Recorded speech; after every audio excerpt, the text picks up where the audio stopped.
കർത്താവും രക്ഷിതാവുമായ യേശുക്രിസ്തുവിൻ്റെ നിസ്തുല്യ നാമത്തിൽ മാന്യ സ്നേഹിതർക്ക് വന്ദനം. ദൈവത്തിൻ്റെ മാറ്റമില്ലാത്ത വചനം കേൾക്കുവാൻ ദൈവം നമുക്കൊരു അവസരം കൂടെ തന്നിരിക്കുന്നു. സത്യമല്ലാത്തതും അംഗീകരിക്കാൻ പറ്റാത്തതുമായ ധാരാളം വാർത്തകൾ കേട്ടും വായിച്ചും പോകുകയാണല്ലോ നമ്മളിവിടെ. എന്നാൽ ഒരിക്കൽ പോലും മാറിപ്പോകാത്ത ദൈവവചനമാണ് നമ്മളിപ്പോൾ വായിക്കാൻ പോകുന്നത്, ചിന്തിക്കാൻ പോകുന്നത്. മനുഷ്യൻ വായിക്കാൻ പഠിച്ചു, വിദ്യാഭ്യാസമുണ്ടായതുകൊണ്ട് വളരെ ഗുണങ്ങളുണ്ട്, അതോടൊപ്പം ദോഷങ്ങളുമുണ്ട്. നമ്മുടെ വീട്ടിൽ വരുന്ന വർത്തമാന പത്രങ്ങളിൽ വാർത്ത എന്ന് പറഞ്ഞു വരുന്നത് വാസ്തവത്തിൽ ഭൂരിപക്ഷത്തെ ബാധിക്കുന്ന വിഷയമല്ല. 100 കോടി മനുഷ്യരുടെ ഇടയിൽ 1-2 വ്യക്തികൾ കാട്ടിക്കൂട്ടിയ ഏതോ വിക്രിയകളോ ആവശ്യമില്ലാത്ത ചില കാര്യങ്ങളോ ആണ് വലിയ വാർത്താ പ്രാധാന്യം കൊടുത്ത് നമ്മുടെ കൈകളിൽ രാവിലെ എത്തിക്കുന്നത്. ഒരു മനുഷ്യൻ ഒരു സ്ത്രീയെ കൊന്നു, 1-2 പേര് ചേർന്ന് ഒരു പെൺകുട്ടിയെ ഉപദ്രവിച്ചു എന്നീ വാർത്തകൾ ഒരാഴ്ച ഫ്രണ്ട് പേജിൽ വന്നുകൊണ്ടിരിക്കും. അത് നമ്മുടെ മുഴുവനും ചർച്ചയായി, അത് നമ്മൾ മുഴുവനും സംസാരിച്ചു. ഒരാഴ്ച കഴിഞ്ഞ് നമ്മളത് മറന്നു. അപ്പോഴേക്കും പത്രക്കാർ മറ്റൊരു വാർത്തയുമായി നമ്മുടെ മുമ്പിലെത്തി. നഴ്സിംഗ് കോളേജിലെ റാഗിങ്ങിനെ കുറിച്ച് അതിശക്തമായ വാർത്തകൾ വന്നു. ഒരു കണക്കിന് ആ വാർത്തകൾ വന്നത് നന്നായി. കുറേ കാലത്തേക്കെങ്കിലും ഒരു വ്യത്യാസം വരുമല്ലോ. അത് കഴിഞ്ഞു. ഇനിയും അതിനകത്തെ മുഖ്യ കക്ഷികളായ ആ കുട്ടികളെയും ആ കുട്ടികളെ സംരക്ഷിച്ച ഉദ്യോഗസ്ഥന്മാരെയും ഉദ്യോഗസ്ഥകളെയും ഇനി എന്തു ചെയ്തു ഒന്നും നമുക്കറിയില്ല. അറസ്റ്റ് ചെയ്തു എന്നൊരു വാർത്ത വന്നു എന്നുള്ളത് ശരിയാണെങ്കിലും തുടർന്ന് എന്ത് സംഭവിച്ചു നമുക്കറിയില്ല. ആ വാർത്തയും നമ്മുടെ കണ്ണിൽ നിന്ന് പോയി. ഇതെല്ലാം ഒരർത്ഥത്തിൽ വായനക്കാർ വഞ്ചിക്കപ്പെടുന്നു എന്നത് സത്യമാണ്. നാം എപ്പോഴും വായിക്കാൻ ഇഷ്ടപ്പെടുന്ന നിലയിൽ ഒരു ന്യൂസ് നമ്മുടെ മുമ്പിൽ എത്തിക്കുക എന്നുള്ളത് അവരുടെ ബിസിനസ്സിൻ്റെ ഒരു ഭാഗമാണ്. എന്നാൽ ഇതാ ഒരിക്കൽ പോലും മാറ്റാൻ പറ്റാത്ത ദൈവവചനം നമ്മൾ അരമണിക്കൂർ ധ്യാനിക്കുന്നു. ഇത് സത്യമായതാണ്. ആകാശവും ഭൂമിയും മാറിയാലും മാറാത്തതാണ്. ഇത് ജീവനുള്ള വചനമാണ്. ഇത് ജീവൻ തരുന്ന വചനമാണ്. ഇത് സൗഖ്യമാക്കുന്ന വചനമാണ്. ഇത് ധൈര്യപ്പെടുത്തുന്ന വചനമാണ്. ഇത് ആശ്വസിപ്പിക്കുന്ന വചനമാണ്. ഇത് മുറിക്കുന്ന വചനവും മുറിവ് കെട്ടുന്ന വചനവുമാണ്. അതുകൊണ്ട് പത്രങ്ങൾ നമുക്ക് വായിക്കാതിരിക്കാൻ കഴിവില്ല. പക്ഷേ വചനം വായിക്കാൻ, വചനം ധ്യാനിക്കാൻ മറക്കരുത്. പത്രങ്ങൾ വായിക്കുന്നതിന് മുൻപ് വചനം വായിക്കാനും ധ്യാനിക്കുവാനും സമയം കണ്ടെത്തുക. ഇല്ല എങ്കിൽ നാം വഞ്ചിക്കപ്പെടും. ദൈവത്തിൻ്റെ വചനം ശ്രദ്ധിക്കുവാൻ നമുക്ക് ഉത്സാഹിക്കാം. നിങ്ങളുടെ വീട്ടിലുള്ള അംഗങ്ങളെ ഇതിനുവേണ്ടി വിളിക്കുക, സുഹൃത്തുക്കളെ വിളിക്കുക, നിങ്ങളുടെ ടെലിവിഷനിലേക്ക് മറ്റുള്ളവരെ കൂടെ വിളിക്കുക. വചനം കേൾക്കാൻ മറക്കരുത്. ഇന്ന് ഞാനൊരു ചെറിയ ചിന്ത നിങ്ങളുടെ മുമ്പിൽ വയ്ക്കുകയാണ്. മനസ്സ് മടുത്ത ഒരു മനുഷ്യൻ.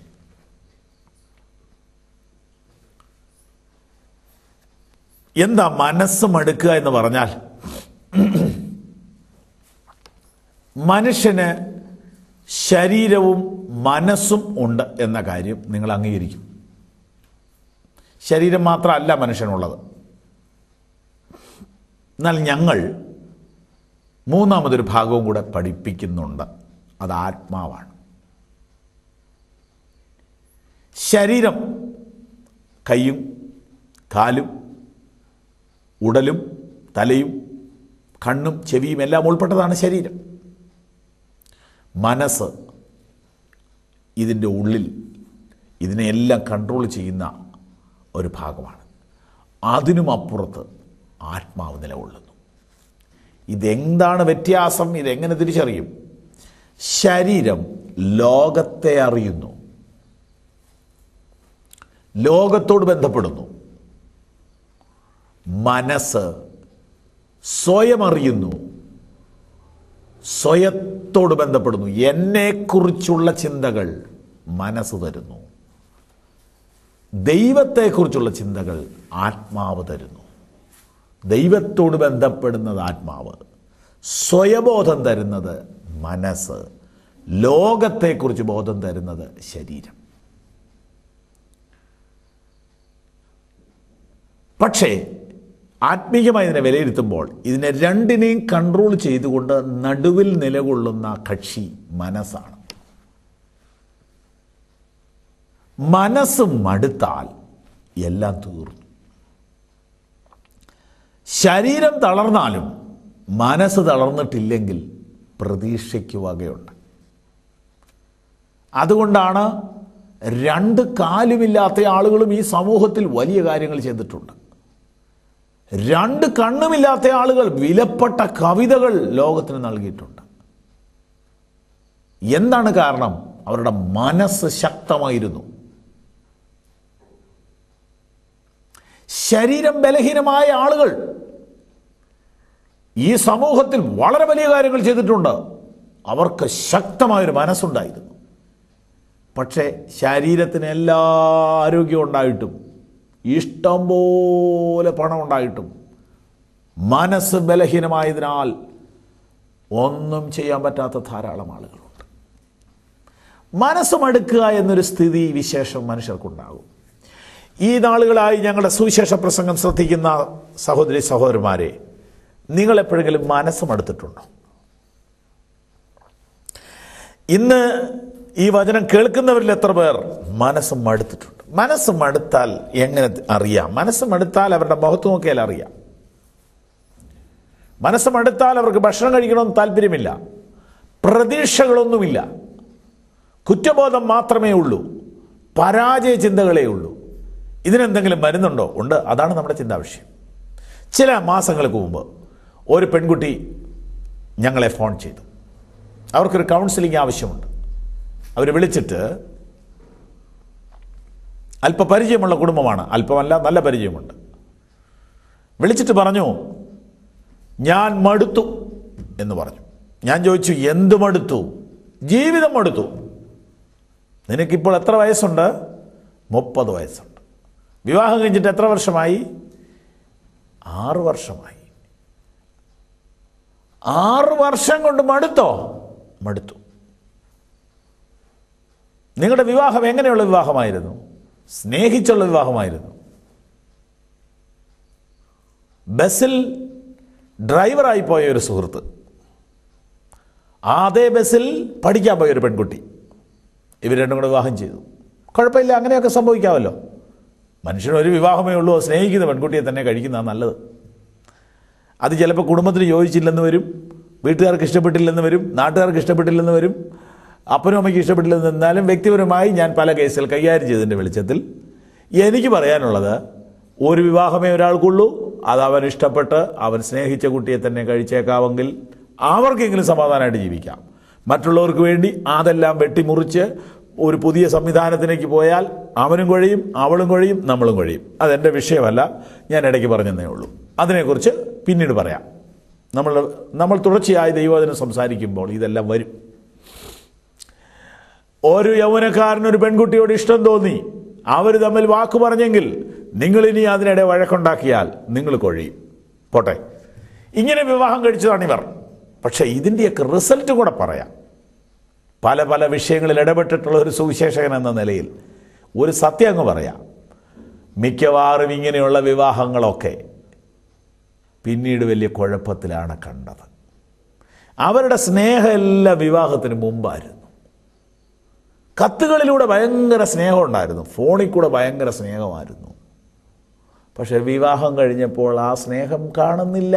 80% ഇത് പരാജയമാണ് എന്ന് പറഞ്ഞതേ ഉള്ളൂ. ഇപ്പോൾ ആരെങ്കിലും എന്തെങ്കിലുമൊക്കെ തുടങ്ങി വെച്ചിട്ടുണ്ടെങ്കിൽ ആലോചിച്ച് തീരുമാനിച്ചാട്ടെ. നമുക്ക് നമ്മുടെ വിഷയത്തിലേക്ക് വരാം. ഈ കുട്ടി ഫോൺ ചെയ്തിട്ട് പറയുകയാണ് മടുത്തെന്ന്. ഈ കുട്ടി ആ ദിവസങ്ങളിൽ സ്കൂളിലും കോളേജിലും പോണത് ഇവനെ കാണാൻ വേണ്ടി മാത്രമായിരുന്നു. ബസ്സിൻ്റെ ആ ഫ്രണ്ടിലത്തെ പെട്ടിയുടെ ടൂൾസ് ബോക്സിൻ്റെ അവിടെ പോയിരിക്കും. ഈ വണ്ടി ഓടിക്കുന്ന കൂട്ടത്തിൽ ഈ പയ്യനെ കാണുക, വർത്തമാനം പറയുക, ചിരിക്കുക. അത് ഒരു വലിയ സ്വപ്നമായിരുന്നു. അതോടുകൂടെ പഠിത്തം ഉഴപ്പി. കോളേജിൽ പോയിരുന്നാൽ തിരിച്ച് ഈ ബസ്സിലൊന്ന് കയറുന്ന ചിന്ത മാത്രമേ ഉള്ളൂ. എന്തൊരു സ്വപ്നം. പിറ്റേ ദിവസം വീട്ടിൽ ചെന്ന് കിടന്ന് ഉറങ്ങുന്നു, ഉറക്കം വരുന്നില്ല. നേരം വെളുത്ത ബസ്സിലൊന്ന് കയറിയാൽ മതി. ഒരു ഡ്രൈവർ 10 ദിവസം വണ്ടി ഓടിച്ചിട്ട് ലീവ് എടുക്കാറുണ്ട്. പക്ഷേ ഈ ഡ്രൈവർ ലീവ് എടുക്കുന്നില്ല. കാരണം ഈ കുട്ടി വരുന്നത് കൊണ്ട്. ഇതാണ് പ്രേമത്തിൻ്റെ ശക്തി. പക്ഷേ 6 വർഷം കഴിഞ്ഞപ്പോൾ ഈ കുട്ടി മടുത്തുവെന്ന്. എന്ത് മടുത്തു? ജീവിതം മടുത്തു, മനസ്സ് മടുത്തിയ ഒരു പെൺകുട്ടി. ഞാനൊരു സുവിശേഷകനാണ്, എനിക്ക് ബൈബിൾ വിട്ട് ഒരു കൗൺസിലിങ്ങും ഇല്ല. ഞാൻ പറഞ്ഞു, മോളെ നീ ഇപ്പം എവിടെ നിന്നാണ് സംസാരിക്കുന്നത്? ഞാൻ എൻ്റെ വീട്ടിൽ നിന്നാണ്. ഞാൻ പറഞ്ഞു, എങ്കിൽ കാര്യങ്ങൾ കുഴഞ്ഞു. നീ നിന്നെ വിവാഹം കഴിച്ച് വിട്ട വീട്ടിൽ നിന്നല്ലേ ഇപ്പം വിളിക്കുന്നത്? അല്ല, എൻ്റെ സ്വന്തം വീട്ടിൽ നിന്ന്. എത്ര ദിവസമായി? 5 ദിവസമായി. നീ എന്താ ആദ്യം വിളിക്കാഞ്ഞത്? ഞാൻ എനിക്ക് പേടിയായിട്ടാണ് വിളിക്കാൻ. ഓക്കെ, നീ പറഞ്ഞിട്ടാണോ പോയത്? അല്ല, പിണങ്ങിപ്പോകുന്നതാണ്. നീ ബൈബിൾ വിശ്വസിക്കുന്നുണ്ടോ? ഉണ്ട്. എന്നാൽ ബൈബിൾ തുറക്ക്. ടെലഫോൺ പിടിച്ചുകൊണ്ട് ഞാൻ പറഞ്ഞു, ബൈബിൾ എടുക്കാൻ പറഞ്ഞു. വിശുദ്ധ ബൈബിളിലെ പത്രോസിൻ്റെ ലേഖനം 3-ാം അധ്യായം 1 മുതൽ വായിക്കാൻ പറഞ്ഞു. വായിച്ചപ്പോൾ ഇങ്ങനെയാണ് എഴുതിയിരിക്കുന്നത്: ഭാര്യമാരെ, നിങ്ങളുടെ ഭർത്താക്കന്മാർക്ക് കീഴടങ്ങിയിരിപ്പീൻ. ഏതെങ്കിലും ഒരു ഭർത്താവ് വചന വ്യവസ്ഥ തെറ്റിച്ച് തോന്നിയവാസിയായി ജീവിക്കുന്നു എന്ന് കണ്ടാൽ ബുദ്ധിയുള്ള സ്ത്രീകൾ സൗമ്യതയോടുകൂടെ അവരോട് പെരുമാറി അവരെ നേർവഴിക്ക് നടത്തേണ്ടതാകുന്നു എന്നവിടെ എഴുതി വച്ചിരിക്കുന്നു. ഈ ഭാഗം ഈ കുട്ടിയെ കൊണ്ട് ഞാൻ വായിപ്പിച്ചു. ഞാൻ പറഞ്ഞു, കുഞ്ഞെ, സഹോദരി, നിനക്കിത് വിശ്വസിക്കാമോ? അവളൊന്നും മിണ്ടുന്നില്ല. നീ ഇത് പരീക്ഷിച്ച് നോക്കിയോ?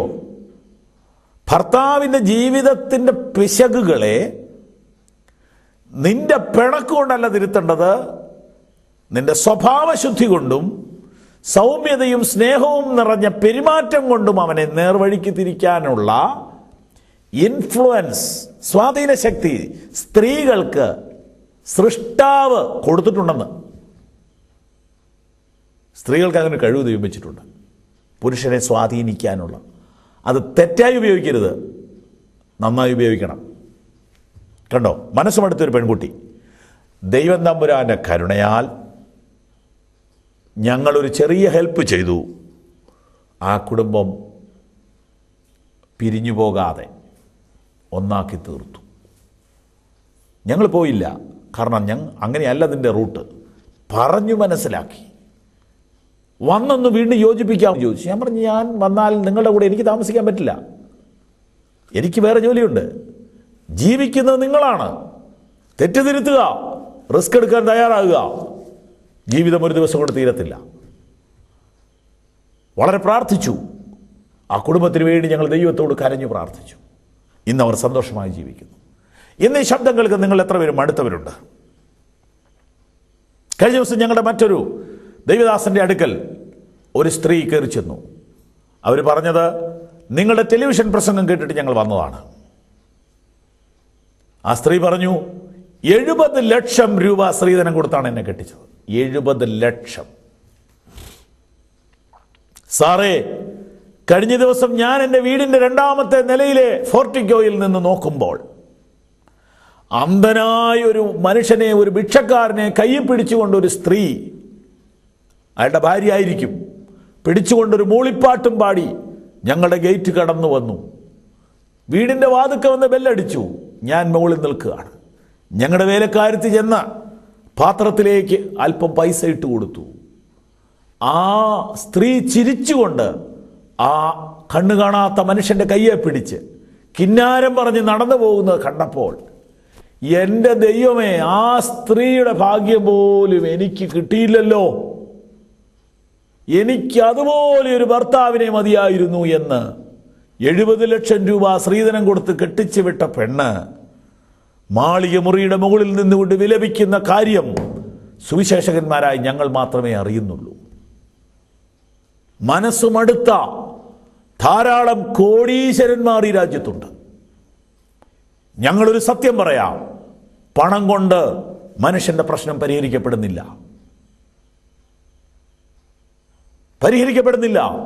നിങ്ങൾ മനസ്സുമടുത്ത ആളാണോ എങ്കിൽ മനസ്സുമടുത്ത ഒരാളെ ഞാൻ ബൈബിളിൽ നിന്ന് വായിച്ചു കേൾപ്പിക്കാം. രാജാക്കന്മാരുടെ 1-ാം പുസ്തകം 19-ാം അധ്യായം ഞാൻ വായിക്കുന്നു. ഏലിയാവ് ചെയ്തതൊക്കെയും അവൻ സകല പ്രവാചകന്മാരെയും വാൾകൊണ്ട് കൊന്ന വിവരമൊക്കെയും ആഹാബ് ഇസബേലിനോട് പറഞ്ഞു. ഇസബേൽ ഏലിയാവിന്റെ അടുക്കൽ ഒരു ദൂതനെ അയച്ചു, നാളെ ഈ നേരത്ത് ഞാൻ നിന്റെ ജീവനെ അവരിൽ ഒരുത്തനെ പോലെ ആക്കുന്നില്ല എങ്കിൽ ദേവന്മാർ എന്നോട് തക്കവണ്ണവും അധികവും ചെയ്യുമാറാകട്ടെ എന്ന് പറഞ്ഞു. അവൻ ഭയപ്പെട്ട് എഴുന്നേറ്റ് ജീവരക്ഷയ്ക്കായി പുറപ്പെട്ട് യഹൂദയ്ക്കുൾപ്പെട്ട ബേർശേബയിൽ ചെന്ന് അവിടെ തന്റെ ബാല്യക്കാരനെ താമസിപ്പിച്ചു. താനോ മരുഭൂമിയിൽ ഒരു ദിവസത്തെ വഴി ചെന്ന ഒരു ചൂരച്ചെടിയുടെ തണലിലിരുന്ന് മരിപ്പാനിച്ഛിച്ചു. ശ്രദ്ധിക്കണേ, ആത്മഹത്യ ചെയ്യാൻ ആഗ്രഹിച്ച ഒരു പ്രവാചകൻ മരിപ്പാൻ ഇച്ഛിച്ചു. ഇപ്പോൾ മതി യഹോവേ, എന്റെ പ്രാണനെ എടുത്തുകൊള്ളണമേ. ഇയാളൊരു ദൈവഭക്തനാണ്, ദൈവം ഉണ്ടെന്ന് ഇയാൾക്കറിയാം. ഇയാൾ ദൈവത്തോട് സംസാരിക്കുന്നവനാണ്. അതുകൊണ്ട് ഇയാൾ എന്ത് ചെയ്തെന്നറിയാമോ? വിഷം കഴിച്ചില്ല, പൊട്ടാസ്യം സയനൈഡ് കഴിച്ചില്ല.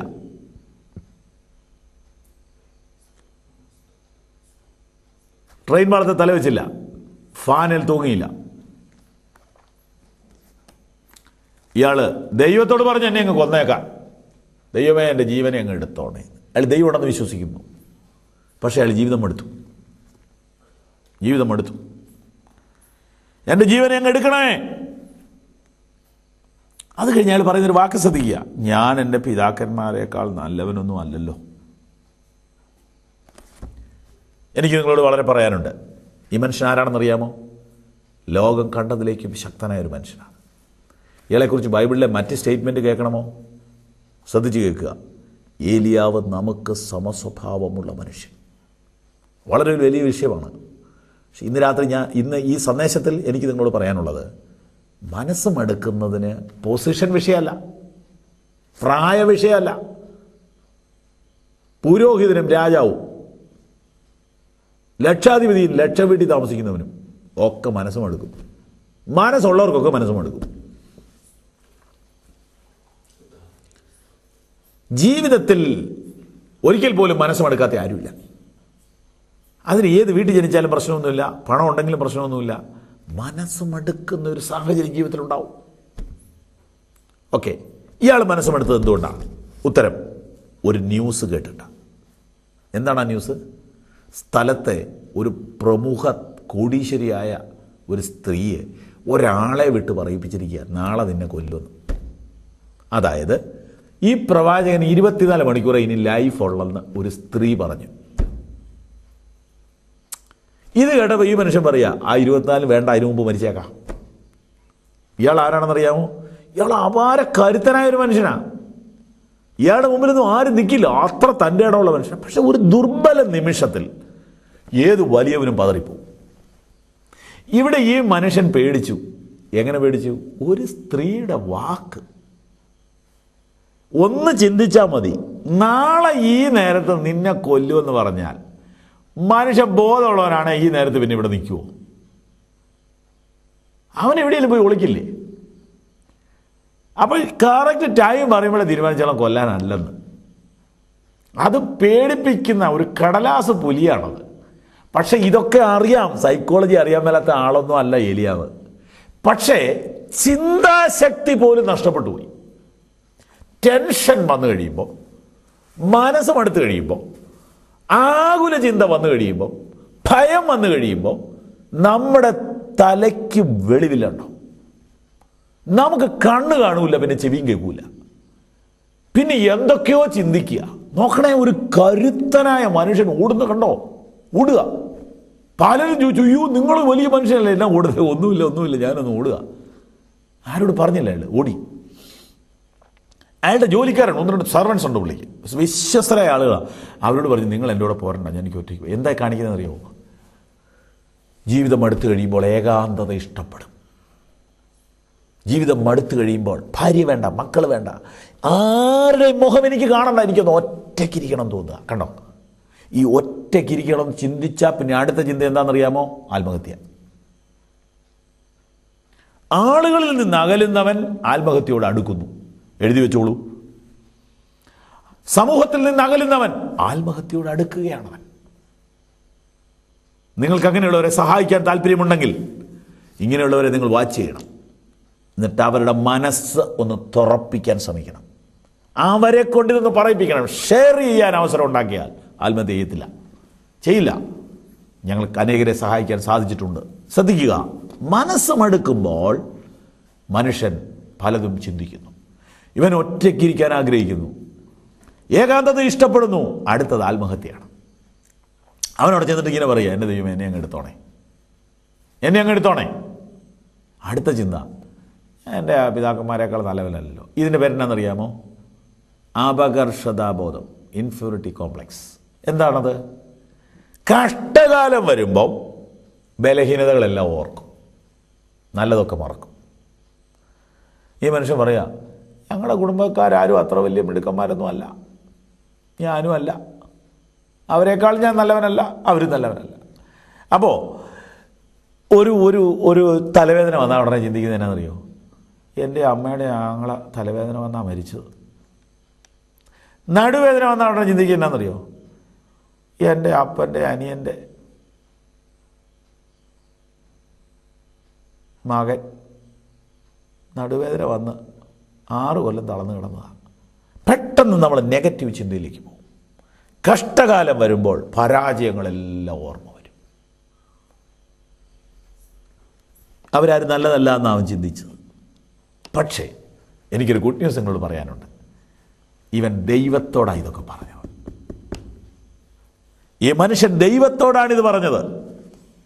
അവൻ ചെന്ന് ദൈവത്തെ വിളിച്ചു, കർത്താവേ, ദൈവമേ, ഞാൻ മരിക്കാൻ ആഗ്രഹിക്കുന്നു, എനിക്കിനി 1 മിനിറ്റ് പോലും ജീവിക്കണ്ട, 24 മണിക്കൂറിനുള്ളിൽ എന്നെ കൊല്ലും, അതിനു മുമ്പ് എന്നെ അങ്ങ് എടുത്തോണം.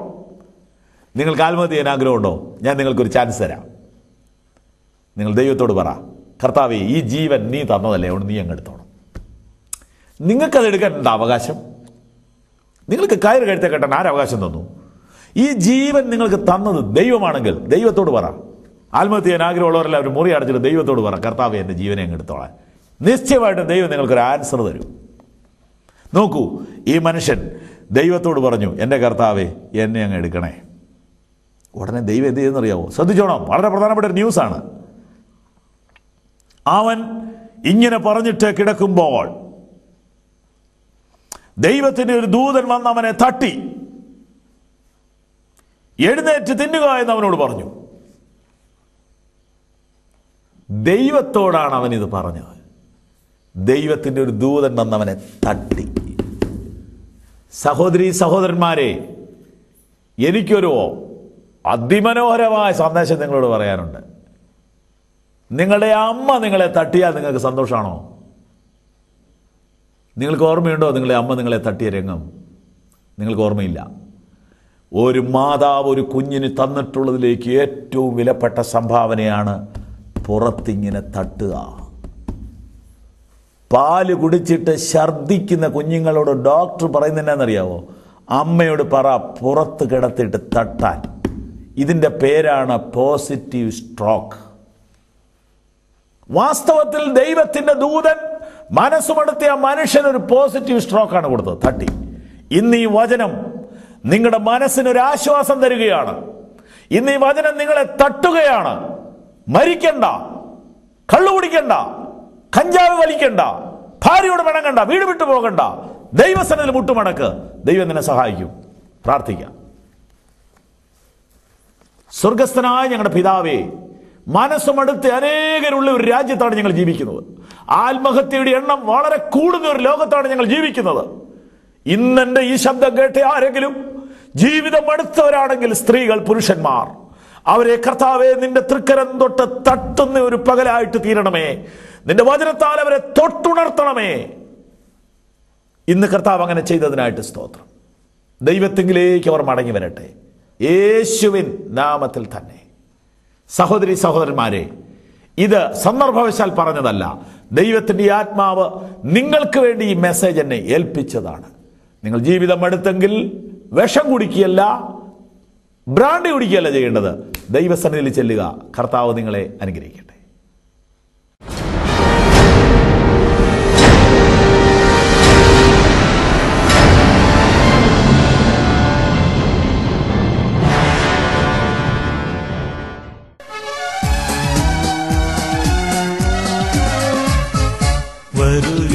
യേശുവിനരികിൽ എത്ര നല്ലവൻ താൻ രുചിച്ചറികിൽ.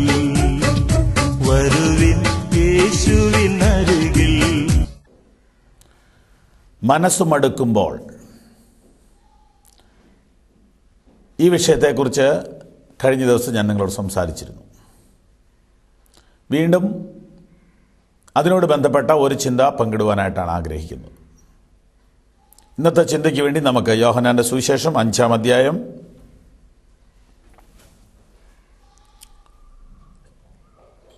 2 മുതലുള്ള വാക്യങ്ങൾ വായിക്കാം. യോഹന്നാന്റെ സുവിശേഷം 5-ാം അധ്യായം 2 മുതലുള്ള വാക്യങ്ങൾ. യെരുശലേമിൽ ആട്ടുവാതിൽക്കൽ ബെത്സൈദ എന്ന എബ്രായ പേരുള്ളൊരു കുളമുണ്ട്. അതിന് 5 മണ്ഡപമുണ്ട്. അവയിൽ വ്യാധിക്കാർ, കുരുടർ, മുടന്തർ, ക്ഷയരോഗികൾ ഇങ്ങനെ വലിയ ഒരു കൂട്ടം കിടന്നിരുന്നു. ഇവിടെ ഒരു ദൂതൻ വരികയും വെള്ളം കലക്കുകയും ചെയ്തിരുന്നു. ഇവിടെ ഒരു അത്ഭുത സൗഖ്യമുണ്ടെന്ന് ആളുകൾ പ്രതീക്ഷിച്ചിരുന്നു. 5-ാമത്തെ വാക്യം. എന്നാൽ 38 ആണ്ട് രോഗം പിടിച്ച് കിടന്നൊരു മനുഷ്യൻ അവിടെ ഉണ്ടായിരുന്നു. അവൻ കിടക്കുന്നത് യേശു കണ്ടു. ഇങ്ങനെ ഏറിയ കാലമായിരിക്കുന്നു എന്നറിഞ്ഞു. നിനക്ക് സൗഖ്യമാകുവാൻ മനസ്സുണ്ടോ എന്നവനോട് ചോദിച്ചു. രോഗി അവനോട്, യജമാനനെ, വെള്ളം കലങ്ങുമ്പോൾ എന്നെ കുളത്തിലാക്കുവാൻ എനിക്കാരുമില്ല. ഞാൻ തന്നെ ചെല്ലുമ്പോൾ മറ്റൊരുത്തിന് എനിക്ക് മുമ്പായി ഇറങ്ങുന്നു എന്ന് ഉത്തരം പറഞ്ഞു. യേശു അവനോട്, എഴുന്നേറ്റ് നിന്റെ കിടക്കയെടുത്ത് നടക്ക എന്ന് പറഞ്ഞു. ഉടനെ ആ മനുഷ്യൻ സൗഖ്യമായി കിടക്കയെടുത്ത് നടന്നു. വാക്യം 5 ഞാൻ ഒരിക്കൽ കൂടെ വായിക്കുന്നു. എന്നാൽ 38 വർഷം രോഗം പിടിച്ച് കിടന്ന ഒരു മനുഷ്യൻ അവിടെ ഉണ്ടായിരുന്നു. അവൻ കിടക്കുന്നത് യേശു കണ്ടു. ഇങ്ങനെ ഏറിയ കാലമായിരിക്കുന്നു എന്നറിഞ്ഞു. നിനക്ക് സൗഖ്യമാകുവാൻ മനസ്സുണ്ടോ എന്ന് ചോദിച്ചു. നമുക്ക് പ്രാർത്ഥിക്കാം. സ്വർഗസ്ഥനായ ഞങ്ങളുടെ പ്രിയ പിതാവേ, അനുഗ്രഹീതമായ ഈ ദിവസത്തിനായിട്ട് സ്തോത്രം. അവിടുത്തെ വചനം ഞങ്ങൾ ധ്യാനിക്കുന്ന ഈ സമയത്ത് പരിശുദ്ധാത്മാവിൻ്റെ സഹായം ഞങ്ങൾക്ക് നൽകണമേ. പിതാവേ, ഈ ശബ്ദം കേൾക്കുന്ന എല്ലാവർക്കും വേണ്ടി യേശുവിൻ്റെ നാമത്തിൽ അടിയൻ പ്രാർത്ഥിക്കുന്നു. ശാരീരികമോ മാനസികമായ യാതൊരു പ്രശ്നങ്ങളാലും തിരുവചനം ഗ്രഹിക്കാൻ കഴിയാതെ വരരുത്. പരിശുദ്ധാത്മാവ് അവരെ സഹായിക്കണം. ഓരോ വീട്ടിലും ദൈവത്തിൻ്റെ കൃപയുണ്ടാകണമേ. അവരെല്ലാം അനുഗ്രഹിക്കണമേ. യേശുവിൻ നാമത്തിൽ തന്നെ, ആമേൻ. മനസ്സുമടുത്ത മറ്റൊരു മനുഷ്യനെ ഞാനിവിടെ പരിചയപ്പെടുത്തുന്നു. ഈ മനുഷ്യൻ ഒരു തളർവാദ രോഗിയാണ്. 38 വർഷമായിട്ട് ഇദ്ദേഹം തളർന്ന് കിടക്കുകയാണ്. ഒരു മരുന്നും ഇദ്ദേഹത്തിന് വേണ്ടി ഭൂമിയിൽ ലഭ്യമല്ല. അങ്ങനെ തളർന്ന ഈ മനുഷ്യനെ യേശു കണ്ടുമുട്ടുന്നു. ഇദ്ദേഹത്തിൻ്റെ തളർച്ച, ഇദ്ദേഹത്തിൻ്റെ രോഗം, ഇദ്ദേഹത്തിൻ്റെ ബലഹീനത, ഇതെല്ലാം വളരെ കഠിനമാണ്. ശരീരം തളർന്നാൽ അത് മനസ്സിനെ ബാധിക്കും. എന്നാൽ മനസ്സ് തളർന്നാൽ അത് അതിനേക്കാൾ ഭയങ്കരമാണ്. പല കാരണങ്ങളാൽ മനസ്സ് തളരും. ഭീഷണി വാക്കുകളോ, സാമ്പത്തിക പരാജയങ്ങളോ, രോഗത്തെക്കുറിച്ചുള്ള അറിവോ, നിരാശപ്പെടുത്തുന്ന ചിന്തകളോ എല്ലാം മനസ്സിനെ തളർത്തുന്നതാണ്. ഇങ്ങനെ മനസ്സ് തളർന്ന ഒരു സാഹചര്യത്തിൽ നിങ്ങളെ സഹായിക്കാൻ കഴിവുള്ള കർത്താവായ യേശുവിനെക്കുറിച്ച് പറയുവാനാണ് ഈ വചനങ്ങൾ നാം ധ്യാനിക്കുന്നത്. ഇവിടെ ഒരു പ്രത്യേക സംഭവം നാം കാണുന്നു.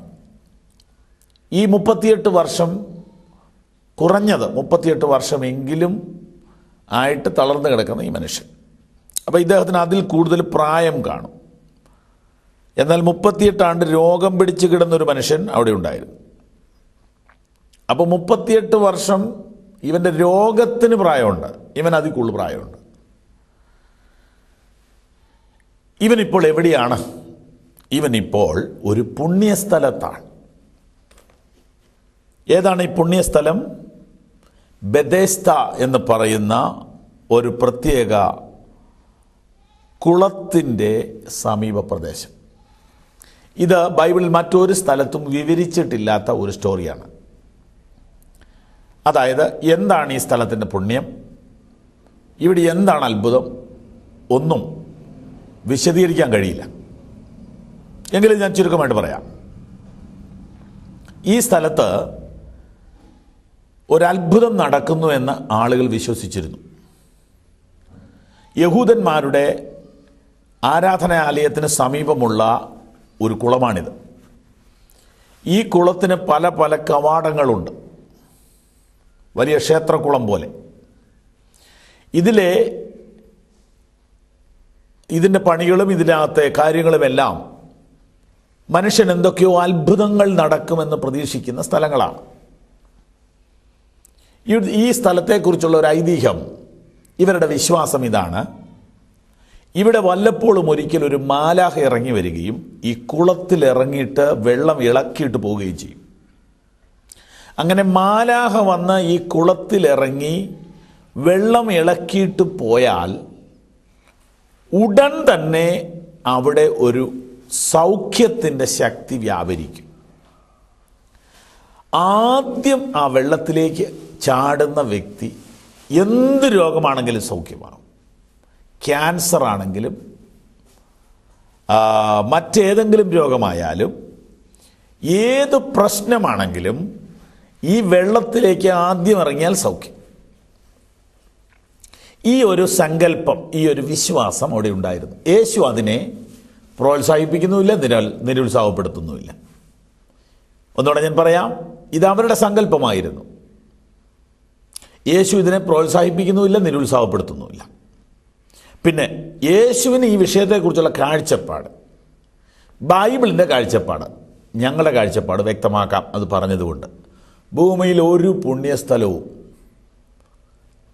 ബൈബിൾ അംഗീകരിക്കുന്നില്ല. ഒരു സ്ഥലത്തിന് പ്രാധാന്യതയുണ്ട് എന്നത് മതങ്ങളുടെ ഒരു കൺകെട്ടാണ്. അത് നിങ്ങളുടെ വിശ്വാസത്തെ വേദനിപ്പിക്കുമെങ്കിൽ ഞാനത് വിവരിക്കുന്നില്ല. ചില സ്ഥലങ്ങൾക്ക് ഇമ്പോർട്ടൻസ് കൊടുത്ത് നിരപരാധികളായ ഭക്തജനങ്ങളെ അങ്ങോട്ട് വലിച്ച് വലിയ സാമ്പത്തിക നേട്ടം ഉണ്ടാക്കുന്ന പദ്ധതി പണ്ട് തൊട്ടേ ഉണ്ട്, യേശുവിൻ്റെ കാലത്തുമുണ്ട്. എന്നാൽ ബൈബിൾ പഠിപ്പിക്കുന്നത് യേശു പലസ്തീൻ നാട്ടിലാണ് നടന്നത്, അതുകൊണ്ട് നിങ്ങൾ പലസ്തീനിൽ വന്നാൽ രക്ഷപ്പെടാം എന്നല്ല.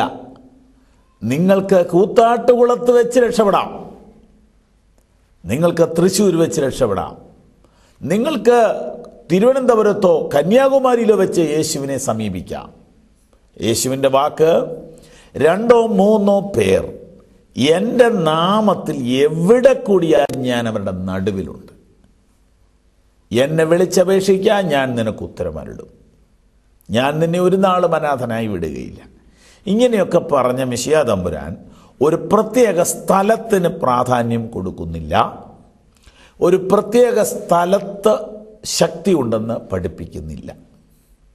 എന്നാൽ ഇത് നിലവിലുള്ള ഒരു ആചാരം, ഒരു സങ്കല്പം, ഒരു വിശ്വാസം. എന്താണ് ആ വിശ്വാസം?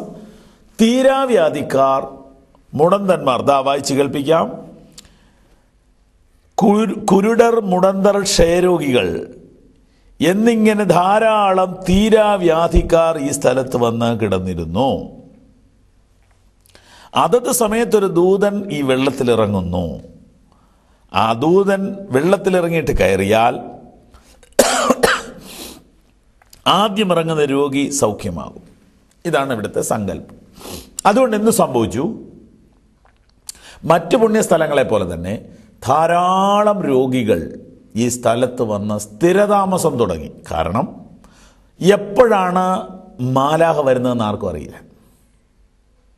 അത് രാത്രി വരാം, രാവിലെ വരാം, തിങ്കളാഴ്ച വരാം, വെള്ളിയാഴ്ച വരാം, ജൂൺ മാസത്തിൽ വരാം, ജനുവരി മാസത്തിൽ വരാം, ഡിസംബറിലാവാം. അതുകൊണ്ട് എന്തു വന്നു? ഒരു മരുന്നും ഇല്ലാത്ത രോഗികൾ, ഡോക്ടേഴ്സ് ഉപേക്ഷിച്ച രോഗികൾ, കുടുംബക്കാർക്കും ഭാരമായി തീർന്ന രോഗികൾ.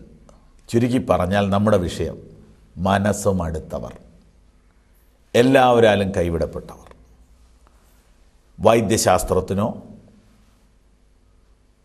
മതങ്ങൾക്കോ വീട്ടുകാർക്കോ നാട്ടുകാർക്കോ രാഷ്ട്രത്തിനോ പ്രത്യേകിച്ച് ഒന്നും സഹായിക്കാൻ കഴിയാതെ എല്ലാ വിധത്തിലും തകർന്ന മനസ്സും അടുത്ത ആൾ ഇവർ കിടക്കുന്ന സ്ഥലമാണിത്. വളരെ നാളുകൾ ഇവിടെ ഇങ്ങനെ കിടക്കുന്നു. എന്നെങ്കിലും ഒരിക്കൽ ഒരു സൗഖ്യം കിട്ടുമെന്നാണ് ഇവരുടെ പ്രതീക്ഷ. ഇങ്ങനെ ഇവരിവിടെ വന്ന് കിടക്കുന്നു. നിങ്ങൾക്കത് മനസ്സിൽ കാണാൻ പറ്റുമോ? ഇവിടെ ഒരു മനുഷ്യനെ യേശു കാണുന്നു. നോക്കൂ, എന്നാൽ 38 വർഷം രോഗം പിടിച്ച് കിടന്നൊരു മനുഷ്യൻ അവിടെ ഉണ്ടായിരുന്നു. 38 വർഷം ഒരു മനുഷ്യൻ ഈ സ്ഥലത്ത് കിടക്കണമെങ്കിൽ ചില കാര്യങ്ങൾ നമ്മൾ സങ്കല്പിക്കേണ്ടി വരുന്നു. വെറും ഒരു കുളത്തിൻ്റെ കരയിൽ കടപ്പുറത്ത് കിടക്കുന്ന പോലെ, ആറ്റുതീരത്ത് കിടക്കുന്ന പോലെ ഒരു കിടപ്പല്ല. ഇവിടെ ടെമ്പററി ഷെഡല്ല, ഒരുവിധം നല്ല ഷെഡുകൾ ഇതിനോടകം ആളുകൾ പണിതു കഴിഞ്ഞു. വീണ്ടും ഞാൻ ഒരു വാക്കുകൂടെ കൂട്ടിച്ചേർക്കുന്നു. ഇവിടെ ധാരാളം സന്ദർശകരും വരുന്നുണ്ട്. കാരണം ദൂതൻ വരുന്ന സ്ഥലം, ക്യാൻസർ രോഗികൾ സൗഖ്യമാകുന്ന സ്ഥലം. അതുകൊണ്ട് തന്നെ വിസിറ്റേഴ്സും ഇവിടെ ഉണ്ടാവും. മൂന്നാമത് ഒരു സങ്കല്പവും കൂടെ വരുന്നു. ഈ വരുന്നവരൊക്കെ ഒരു ചെറിയ വഴിപാട്, ഒരു ചെറിയ ഹെൽപ്പ് ഈ നിർധനരായ, ആലംബഹീനരായ, ഈ കുരുടരും മുടന്തരും കുഷ്ഠരോഗികളും തീരാവ്യാധിക്കാരും ആയവരല്ലേ കിടക്കുന്നത്. പെരുന്നാൾ സ്ഥലത്തും പുണ്യസ്ഥലത്തൊക്കെ പോയാൽ നമ്മളും കൊടുക്കുമല്ലോ 2 രൂപ 1 രൂപ. അങ്ങനെ ഒരു ചെറിയ സാമ്പത്തിക സഹായം ചെയ്യാനുള്ള ആളുകളും ഇവിടെ വരുന്നുണ്ട്. ഇങ്ങനെ മറ്റ് ഇതര പുണ്യസ്ഥലങ്ങൾ പോലെ ഇവിടം ഡെവലപ്പായി കഴിഞ്ഞിരിക്കുന്നു. കാരണം 38 വർഷമായിട്ട് ഒരു മനുഷ്യൻ കിടക്കുന്നത് യേശു പിടിച്ചു. ബാക്കിയുള്ളവരുടെ എല്ലാം ബയോഡാറ്റ നമുക്ക് കിട്ടിയിട്ടില്ല. ഇതാണ് ഇവിടുത്തെ സാഹചര്യം. ഇങ്ങനെയുള്ള ഒരു പുണ്യസ്ഥലത്ത് യേശു അതുവഴി വന്നു. യേശു എവിടെ തൊട്ടാലും വ്യത്യസ്തതയുണ്ട്. യേശു ആ സ്ഥലത്ത് വന്നു. അവിടെ വന്നപ്പോൾ ഈ മനുഷ്യനെ കണ്ടു. 38 ആണ്ട് രോഗം പിടിച്ച് കിടന്നൊരു മനുഷ്യൻ അവിടെ ഉണ്ടായിരുന്നു. അവൻ കിടക്കുന്നത് യേശു കണ്ടു. ഇങ്ങനെ ഏറിയ കാലമായിരിക്കുന്നു എന്ന് അറിഞ്ഞു. 38 വർഷമായിട്ടൊരു മനുഷ്യൻ അവിടെ കിടക്കുന്നു. നിങ്ങൾക്ക് അവൻ്റെ നിരാശ കാണാൻ പറ്റുമോ? നിങ്ങൾക്ക് അവൻ്റെ ശാരീരിക മാനസിക അവസ്ഥ അളക്കാൻ പറ്റുമോ? ഇതുപോലെ മനസ്സുമടുത്ത ധാരാളം ആളുകൾ ലോകത്തിലുണ്ട്. എന്നാൽ യേശുവിനെ ട്രീറ്റ് ചെയ്യുന്ന രീതിയാണ് നമുക്ക് പഠിക്കേണ്ടത്. മനസ്സുമടുത്ത ഒരാളോട് യേശുവിന് പറയാനുള്ളത് എന്താണ്? നമുക്ക് നോക്കാം. പ്രധാന ഭാഗത്തേക്ക് വരുന്നു. നിങ്ങളുടെ ശ്രദ്ധ പതറരുത്. അവൻ കിടക്കുന്നത് യേശു കണ്ടു. ഇങ്ങനെ ഏറിയ കാലമായിരിക്കുന്നു എന്നറിഞ്ഞു. നിനക്ക് സൗഖ്യമാകുവാൻ മനസ്സുണ്ടോ എന്നവനോട് ചോദിച്ചു. ഇവൻ കിടക്കുന്നത് 38 വർഷമായിട്ട് കിടക്കുന്നു. അതായത് യേശുദമ്പുരാൻ ഭൂമി വന്നിട്ട് 30 വർഷമായുള്ളൂ, മനുഷ്യനായിട്ട് അവതരിച്ചിട്ട്. അതിനു മുമ്പ് ഇവൻ കിടപ്പുണ്ട്. ഇവനെ സൗഖ്യമാക്കാമെന്ന് ഈ പുണ്യസ്ഥലത്തിൻ്റെ സൂക്ഷിപ്പുകാർ വാക്ക് പറഞ്ഞിട്ടുണ്ട്. അതുകൊണ്ടാണ് അവൻ ഇത്രയും നിന്നത്. ഒരു ദിവസമല്ല, ഒരു മാസമല്ല, ഒരു വർഷമല്ല, 38, ഒരു പുരുഷായുസിൻ്റെ പകുതി ഒരു കുളത്തിൻ്റെ കരയിൽ ഒരു മനുഷ്യൻ കഴിഞ്ഞു എന്ന് പറയുമ്പോൾ ആ മനുഷ്യൻ്റെ ദീർഘക്ഷമയാണ് സമ്മതിക്കേണ്ടത്. ഞാൻ ഇതിനെക്കുറിച്ച് ഒരു വാക്ക് കടത്തി പറഞ്ഞാൽ നിങ്ങൾ വിഷമിക്കരുത്. ഇത് മതങ്ങളുടെ ചിത്രമാണ്. ഒരു ഫലവും കിട്ടിയില്ലെങ്കിലും ഇന്നല്ലെങ്കിൽ നാളെ എന്തെങ്കിലും കിട്ടുമെന്നോർത്ത് പുണ്യസ്ഥലങ്ങളെയും പുണ്യവാന്മാരെയും സങ്കല്പങ്ങളെയും മനസ്സിൽ ധ്യാനിച്ച് പ്രതീക്ഷിച്ച് കഴിയുന്ന ജനലക്ഷങ്ങൾ ഇവിടെയുണ്ട്. അവരുടെ കയ്യിലുള്ളതെല്ലാം കൊടുത്തും മേടിച്ചും അവരിങ്ങനെ കഴിഞ്ഞു പോകുന്നു. പക്ഷേ കുറെ നാൾ കഴിഞ്ഞപ്പോൾ സാഹചര്യങ്ങളോട് ഇണങ്ങുന്നു. ഈ ബലഹീനത ഒരു സുഖമായി മാറുന്നു. ഞാനിങ്ങനെ സങ്കല്പിക്കുന്നു, ഇവനിവിടെ ന്യായമായ ഒരു വരുമാനവും കിട്ടിത്തുടങ്ങി. ഇവൻ അവിടെ ഒരു സ്ഥിരമായ കിടക്കയുമുണ്ട്. യേശുവിനോട് പറഞ്ഞ വാചകത്തിൽ അത് കാണാം. യേശുവിനോട് എഴുന്നേറ്റ് നിന്റെ കിടക്ക എടുത്ത് നടക്ക. ഇവൻ വെറുതെ ഒരു തുണി വിരിച്ച് കിടക്കുകയല്ല. ഞാൻ വചനത്തിൻ്റെ വെളിച്ചത്തിൽ പറയാം, ഇവൻ ഇവിടെ ഒരു ബെഡുണ്ട്. അപ്പോൾ ചുരുക്കി പറഞ്ഞാൽ ഇവൻ തിരിച്ച് വീട്ടിലേക്ക് പോകാൻ പ്ലാനില്ല, സൗഖ്യമാകുന്ന പ്രതീക്ഷയുമില്ല. ഇവിടെ അഡ്ജസ്റ്റ് ചെയ്യാൻ തീരുമാനിച്ചു. ഇതാണ് ഈ മനുഷ്യൻ്റെ അവസ്ഥ. പക്ഷെ കർത്താവായ യേശു അവനോട് ചോദിക്കുന്നത്, നിനക്ക് സൗഖ്യമാകാൻ മനസ്സുണ്ടോ? നിനക്ക് സൗഖ്യമാകാൻ മനസ്സുണ്ടോ? യേശു എന്താ അങ്ങനെ ചോദിച്ചത്? അതിൽ നിന്നാണ് ഞാനിതെല്ലാം പറഞ്ഞത്. അവൻ എന്തിനു വേണ്ടി ഈ പുണ്യസ്ഥലത്ത് വന്നു എന്ന് അവനിപ്പോൾ മറന്നുപോയി. അവൻ്റെ യഥാർത്ഥ ലക്ഷ്യം അവനിപ്പോൾ മറന്നുപോയി. വാസ്തവത്തിൽ നമുക്കിവിടെ നിന്നുകൊണ്ട് ചിന്തിക്കാം, നമ്മിൽ പലരുടെയും അവസ്ഥ ഇതല്ലേ? നമ്മൾ എന്തിനു വേണ്ടിയാണ് വാസ്തവത്തിൽ മതങ്ങളെ ആശ്രയിച്ചത്, എന്തിനു വേണ്ടി ദൈവത്തെ വിളിച്ചു എന്ന ചിന്ത പോലും മറന്നുപോയി. പോട്ടെ, നമുക്ക് നമ്മുടെ വിഷയത്തിൽ വരാം. എല്ലാം തകർന്ന, മനസ്സും അടുത്ത, ഉപേക്ഷിക്കപ്പെട്ട ഈ മനുഷ്യനോട് യേശു ചോദിക്കുന്നത്, നിനക്ക് മനസ്സുണ്ടോ? നിനക്ക് സൗഖ്യമാകാൻ മനസ്സുണ്ടോ? പെട്ടെന്ന് ഞാനിങ്ങനെ ചിന്തിച്ചു. ഇങ്ങനെ ചോദിക്കുമ്പം ഇവൻ തിരിച്ചൊരു ചോദ്യം ചോദിക്കാനുള്ള വകുപ്പുണ്ട്. പൊന്നു സാറേ, മനസ്സില്ലെങ്കിൽ ഞാൻ ഇവിടെ വന്ന് കിടക്കുമോ? മനസ്സില്ലെങ്കിൽ ഞാൻ വീട്ടിൽ നിന്ന് വരുമോ? എനിക്കൊരു വീടും കുടുംബവും ഒക്കെ ഉള്ളതല്ലേ. ഞാൻ എന്തിനാണ് ഈ കുളത്തിൻ്റെ കരയിൽ കിടക്കുന്നത്? എനിക്ക് മനസ്സുണ്ട്, അല്ലെങ്കിൽ ഞാനിവിടെ വരുമോ? പക്ഷേ ഹൃദയത്തെ അറിയുന്ന, ചിന്തകളെ അറിയുന്ന ദൈവപുത്രൻ യേശു തമ്പുരാൻ അവൻ്റെ മുഖത്തേക്ക് നോക്കി മനസ്സലിവുള്ള കർത്താവ് അവനോട് ചോദിക്കുക, നിനക്ക് യഥാർത്ഥത്തിൽ സൗഖ്യം താല്പര്യമുണ്ടോ? ഞാൻ നിങ്ങളോടൊരു ആത്മീയ സന്ദേശം പറയാനാണ് ഈ ഭാഗം എല്ലാം വായിപ്പിച്ചത്. യഥാർത്ഥത്തിൽ കർത്താവായ യേശു നമ്മെ സൗഖ്യമാക്കണമെങ്കിൽ, നമ്മെ വിടുവിക്കണമെങ്കിൽ നമുക്കൊരു മനസ്സുണ്ടാകണം.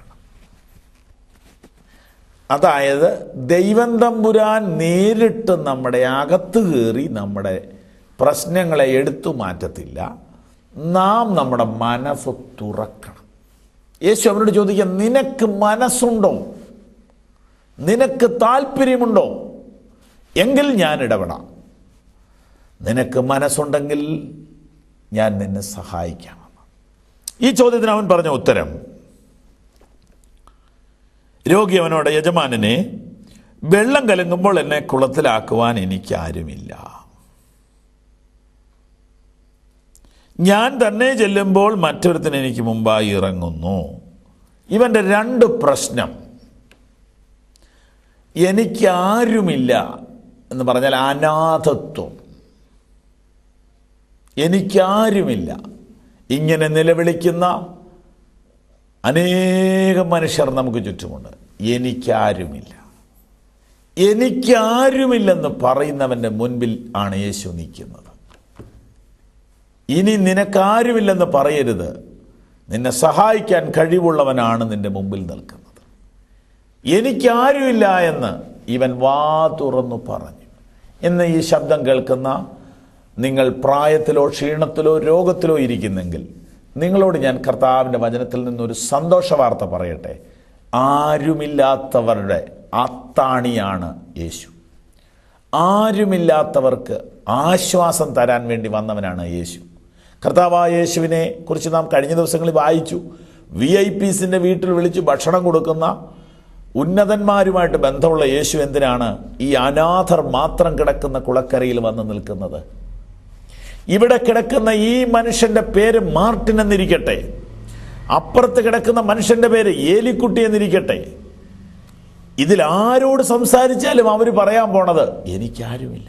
കാരണം ആരെങ്കിലും ഉണ്ടെങ്കിൽ ഈ കുളത്തിൻ്റെ അടുത്ത് ഇട്ടിട്ട് പോകില്ല. അപ്പോൾ എല്ലാവരാലും കൈവിടപ്പെട്ടവരുടെ സ്ഥലത്ത് യേശു വന്നു നിൽക്കുന്നു. ഇനിയും ഒരു സത്യം കൂടെ അതിനകത്ത് ഗ്രഹിക്കണം.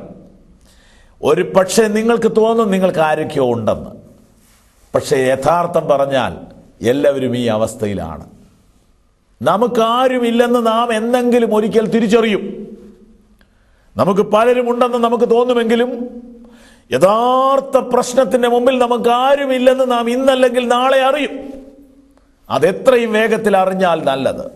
എനിക്കാരുമില്ലെന്നുള്ളതാണ് ഇവന്റെ ഒന്നാമത്തെ പ്രശ്നം. അതെ, മനസ്സ് തകർന്നൊരു മനുഷ്യൻ. രണ്ടാമത്തെ പ്രശ്നം, ഇവിടെ ഉള്ളവർ എനിക്ക് അനുകൂലികളുമല്ല. ഞാൻ ചെല്ലാമെന്ന് വിചാരിച്ചാൽ അവർ എന്നെ ഓവർടേക്ക് ചെയ്ത് എനിക്ക് മുമ്പ് സൗഖ്യം കൊണ്ടുപോകും. നിങ്ങൾ എന്നോടൊന്ന് സഹകരിച്ച് ശ്രദ്ധിക്കണം.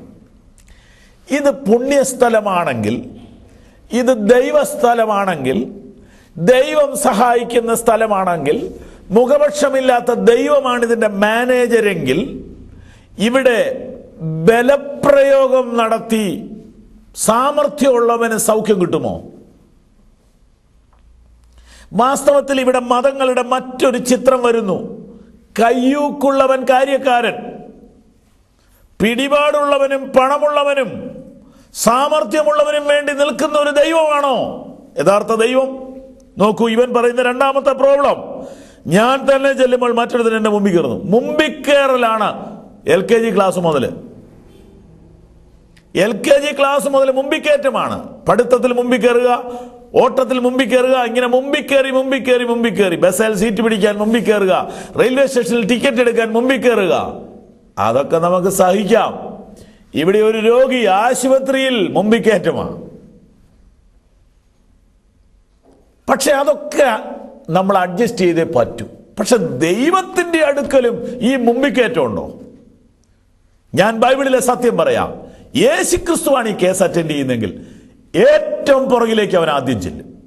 ഒരു ക്യൂ, ആരോഗ്യമുള്ളവരും പിടിപാടുള്ളവരും ഇൻഫ്ലുവൻസ് ഉള്ളവർ പണമുള്ളവരൊക്കെ മുൻപിലിടിച്ചു കയറി നിൽക്കുമ്പോൾ യേശുവാണ് ആ വിഷയത്തിൽ ഇടപെടുന്നതെങ്കിൽ അവൻ ഏറ്റവും പുറകിലേക്ക് ചെല്ലും. മുമ്പിൽ കയറാൻ കഴിവില്ലാത്ത, ധനമില്ലാത്ത, പിടിപാടില്ലാത്ത, സൗന്ദര്യമില്ലാത്ത അവനെ യേശു ആദ്യം അറ്റൻഡ് ചെയ്യും. നോക്കൂ, ഇവിടെ ഇവന്റെ അറിയുന്ന രണ്ടാമത്തെ പ്രശ്നം, ഈ ചുറ്റുമുള്ള ആളുകൾ ഏറ്റവും ബലഹീനനായ എന്നെ തള്ളിപ്പുറത്തേക്ക് മാറ്റിയിട്ട് അവർ ചാടും. ഞാൻ പറയുന്നു, ഇത് സാക്ഷാൽ ദൈവിക വിടുതലിന്റെ കേന്ദ്രമല്ല. ആയിരുന്നെങ്കിൽ യേശു അവനോട് പറയും, ഒരു കാര്യം ചെയ്തോളൂ, ഞാൻ ഇവിടെ നിൽക്കാം, അടുത്ത പ്രാവശ്യം ദൂതൻ വരുമ്പോൾ വെള്ളം കലക്കുമ്പോൾ നിന്നെ ഞാൻ ആദ്യം എടുത്ത് ഈ വെള്ളത്തിൽ മുക്കാം. അതിന് യേശുവിന് കഴിയും, നിശ്ചയമായിട്ടും കഴിയും. ഇവിടെ നിൽക്കുന്ന മുഴുവൻ പേരെയും തടഞ്ഞു മാറ്റിയിട്ട് ഈ പാവപ്പെട്ട രോഗിയെ എടുത്ത് വെള്ളത്തിലിറക്കി സൗഖ്യമാക്കാൻ യേശുവിന് കഴിയും. എന്നാൽ യേശു അവനോട് പറഞ്ഞത്, ഈ കുളവും ഇനി നിനക്ക് ആവശ്യമില്ല, നിന്നെ സഹായിക്കാൻ ആരുമില്ലെന്നുള്ള ചിന്തയും ഇനി എടുക്കണ്ട, കൂടെ കൂടെ നിന്നെ ഓവർടേക്ക് ചെയ്യുന്ന ആളുകളെ കുറിച്ച് നീ ഭാരപ്പെടണ്ട, വിശ്വസിച്ചാൽ മതി, സൗഖ്യം ഇപ്പോൾ നിനക്ക് ലഭിക്കും. ഈ കുളത്തിന്റെ സഹായം കൂടാതെ, ഈ പരിസരവാസികളുടെ സഹായം കൂടാതെ യേശുവിന് സൗഖ്യം കൊടുത്തു. ഒരു മരുന്ന് ചെയ്തില്ല, ഒരു വഴിപാട് കഴിച്ചില്ല. യേശുവിനോട് പറയാ, ഇത്രയല്ലേ പ്രശ്നമുള്ളൂ, എഴുന്നേറ്റ് നിന്റെ കിടക്കയെടുത്ത് വീട്ടിൽ പോകാൻ പറയും. 38 വർഷമായി തളർന്നു കിടന്ന മനുഷ്യനോട് യേശു പറയാ കിടക്കയെടുക്കാൻ. എഴുന്നേക്കാൻ മേലാത്തവനോട്, വെള്ളത്തിലിറങ്ങാൻ മേലാത്തവനോട് പറയാ കിടക്കയെടുക്കാൻ. യേശുവിന്റെ വാക്കിന്റെ ശക്തിയാൽ അവന്റെ നരിയാണികളും ഞരമ്പും ബലപ്പെട്ടു. അവൻ എഴുന്നേറ്റു. അവൻ കിടന്ന കിടക്കയെടുത്ത് തലയിൽ വെച്ച് അവൻ നടന്ന് വീട്ടിൽ പോയി. വാസ്തവത്തിൽ ഇവന്റെ പ്രശ്നം എന്താണ്? ഇവൻ ശാരീരികമായി തളർന്നു, ഇവൻ മാനസികമായി തളർന്നു, സമൂഹത്തിലും അവൻ ഒറ്റപ്പെട്ടു. ഇവനെ സഹായിപ്പാൻ ഭൂമിയിൽ ആരുമില്ല. ഇവൻ ഏറ്റവും പ്രതീക്ഷിച്ചത് ഈ മതമാണ്, ഈ പുണ്യസ്ഥലമാണ്, ഈ പള്ളിയാണ്. പക്ഷെ അവിടെ എന്ത് വന്നെന്നറിയാവോ? അവിടെയും മിടുക്കുള്ളവർക്കേ രക്ഷയുള്ളൂ. ഞാൻ ചെല്ലുമ്പോൾ മറ്റൊരുത്തൻ മുമ്പിൽ കയറും. എന്നാൽ യേശു പറയുന്നു, നിനക്ക് മനസ്സുണ്ടെങ്കിൽ ഈ സാഹചര്യത്തിനകത്തും ഞാൻ നിന്നെ സഹായിക്കാം. നിനക്ക് മനസ്സുണ്ടെങ്കിൽ ഈ സാഹചര്യത്തിലും ഞാൻ നിന്നെ സഹായിക്കാം. പ്രിയപ്പെട്ടവരെ, ഏത് സാഹചര്യത്തിലും, നമ്മൾ ഇന്നത്തെ സന്ദേശത്തിൻ്റെ ഒടുവിലേക്ക് വരുന്നു, എത്ര കുഴഞ്ഞ സാഹചര്യത്തിലും, എത്ര തിരിച്ചു മറിഞ്ഞു കിടക്കുന്ന അന്തരീക്ഷത്തിലും യേശു പറയുന്നു, നിനക്ക് മനസ്സുണ്ടെങ്കിൽ ഞാൻ സഹായിക്കാം. അവൻ പറയുന്നു, ഈ കുളത്തിൽ എനിക്ക് പ്രതീക്ഷയില്ല, എൻ്റെ വീട്ടിൽ നിന്ന് എനിക്ക് പ്രതീക്ഷയില്ല, വേണ്ട, അത് കൂടാതെ എനിക്ക് നിന്നെ സഹായിക്കാൻ പറ്റും. ഞാൻ നിങ്ങളോട് കുറേ കൂടെ ക്ലോസ് ആയിട്ട് പറയട്ടെ, നിലവിലുള്ള യാതൊരു സംവിധാനങ്ങളുടെയും സഹായം കൂടാതെ ദൈവപുത്രനായ യേശുവിനെ നിങ്ങളെ സഹായിക്കാൻ പറ്റും. നിങ്ങൾ മനസ്സുമടുത്തെങ്കിൽ കർത്താവിലേക്ക് തിരിയുക. പ്രാർത്ഥിക്കാം. കർത്താവായ യേശുവേ, എനിക്കാരുമില്ലെന്ന് പറഞ്ഞ മനുഷ്യനെ സഹായിപ്പാൻ ദൈവപുത്രൻ അവിടെ ചെന്നല്ലോ. അവൻ വീട്ടിൽ നിന്നും സമൂഹത്തിൽ നിന്നും ഒറ്റപ്പെട്ടു. മതപരമായ അത്ഭുതങ്ങൾ ലഭിക്കുന്ന ആ സ്ഥലത്തും അവന് കഴിവില്ലാത്തതിനാൽ അവൻ തള്ളപ്പെട്ടു. എന്നാൽ അവനെ സൗഖ്യമാക്കിയ കർത്താവ് മനം മടുത്ത തളർന്നവരെ സഹായിപ്പാൻ ഇന്നും ജീവിക്കുന്നത് കൊണ്ട് സ്തോത്രം. ഈ വചനം കേട്ടവർ, മനസ്സ് മടുത്ത് തളർന്നിരിക്കുന്നവർ, കർത്താവിൻ്റെ വചനത്താൽ ജീവൻ പ്രാപിപ്പാൻ, സൗഖ്യം പ്രാപിപ്പാൻ യേശുവിൻ്റെ നാമത്തിൽ ഞാൻ പ്രാർത്ഥിക്കുന്നു. പ്രാർത്ഥന കേട്ടതുകൊണ്ട് സ്തോത്രം. യേശുവിൻ നാമത്തിൽ തന്നെ. ദൈവം നിങ്ങളെ അനുഗ്രഹിക്കട്ടെ.